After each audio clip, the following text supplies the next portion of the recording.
Hello my students, this is Miss Mary and today is the third science video for the fourth quarter. In this video we will explain section 2 in chapter 18. In the previous two videos we explained the first section, properties of matter. In this video we will explain section 2, physical and chemical changes. So in this section we are going to learn how to describe the difference between physical and chemical changes. We will define the law of conservation of mass, and we will explain why some changes are reversible and some are not. So let's start with the first one, the physical and chemical changes. Physical changes in our world. A physical change is any change in which the properties of substance but not the identity of substance change. What does it mean? In a physical change, the one or two properties of the substance change, but the substance stays the same, like what we will see in the next slide. Let's see, like for example here, this is a mixture of sulfur and salt. The sulfur, as we said before, it's non-metal substance. When we mix it with salt, we can separate them. On the first step, water is added to the mixture and we mix them completely, and then salt dissolves in water while sulfur does not dissolve in water. And after this we get the filter paper to separate the sulfur out from the salt water. The sulfur stays in the filter paper, as we see here in the picture, and the salty water goes down in the second step. And then the third step, we boil the salt water so the water evaporates and leaving the salt. So when we mix them, this is physical change, but we can separate them again. When we mix them, the sulfur stays sulfur, the salt stays salt, so they don't change to a new substance, and we can separate them again. So this is the first example for physical changes, and let's see also another example for physical change. Physical change like changing of state. Like here we have the ice, the solid, and then we can change the solid ice into liquid water by melting. And we can change the water liquid into water vapor by boiling. So in the three beakers here we have water. Here this is water, this is water, and this is also water. So the physical state only changes, but the identity of the substance or the substance itself, it stays the same.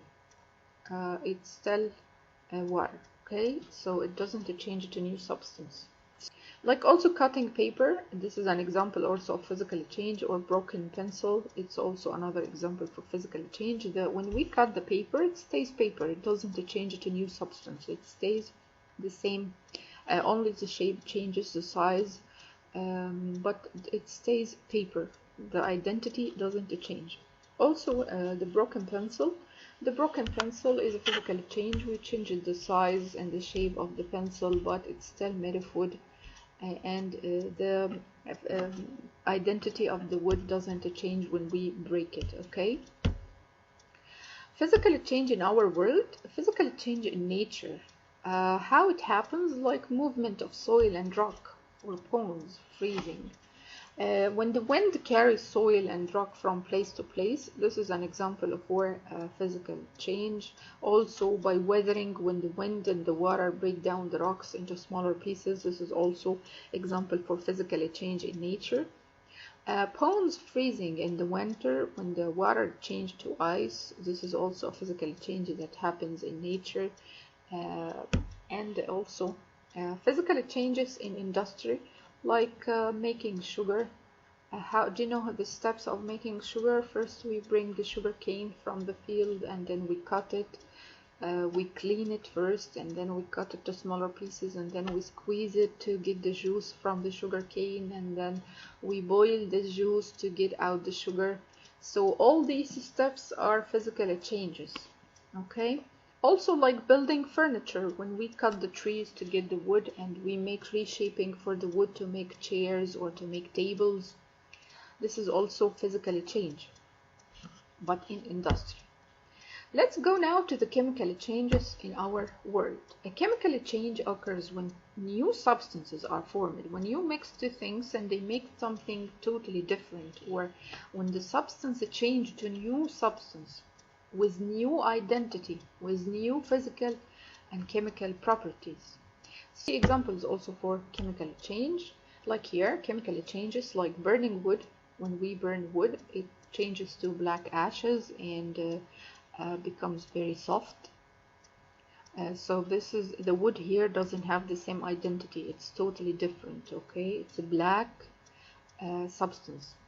Also for the iron nails, they rusted and they change to orange or brown color, this powder. So this is also another example for chemical change. Cooking or baking also is an example for chemical change, because here the eggs they have different texture, different taste. By heat, the eggs change to this form, and which is totally different from the original egg. Okay. So if we will make comparison between physical change and the chemical change, in the physical change, a change that doesn't form a new substance. In the physical change, as we said, we don't have new substance. In chemical change, a change that forms new substance. The substance, a new substance is formed. 2, doesn't change the identity of substance or matter. It stays the same, only size, shape changes, state of matter, but we don't have new substance, or the identity of the matter stays the same. But in the chemical change, the changes the identity of matter. The matter is not the same anymore. 3 examples for physical changes like melting, boiling, cutting, folding, breaking, dissolving. We have many examples for physical change. Chemical changes like burning, like rotting. Also when the food rots, the food changes completely. The smell, the texture, the taste, everything changes. Rusting. Souring milk, also when the milk is soured, the milk changes the texture, the smell, the taste, everything. So souring milk also is an example for chemical change. Baking, cooking, all of them, they are example for chemical changes. How can you tell a chemical change has happened? So we have some signs to know if a chemical change has happened or no. First, production of gas or bubbles, production of sound, heat or light, change in color or odor. So let's see the first sign, for example, like here, production of gas, chemical reaction of vinegar and baking soda. When we mix vinegar and baking soda, we have gas, carbon dioxide gas is released and fill the balloon, and that's why this is a chemical change. How did we know this is a chemical change? Because the gas is released inside the balloon. This is the first sign. And the second sign, also production of an odor, when you have different smell, so you know that a chemical change has happened. Like for example here, soured milk. When the milk is soured, you smell that it has different smell. Baking a cake also, it makes a very nice smell.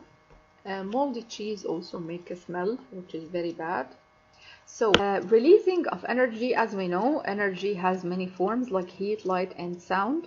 All of them are signs for chemical change, like this experiment. When we add sodium to the water, it releases heat, light and even sound. Okay, so all of these signs are signs for a chemical change. A change in color, also when you mix two things and the color is changed like this, so this means a chemical change has taken place. Now we will speak about the law of conservation of mass. What does it mean? Maybe the title is very big, but the meaning is very easy.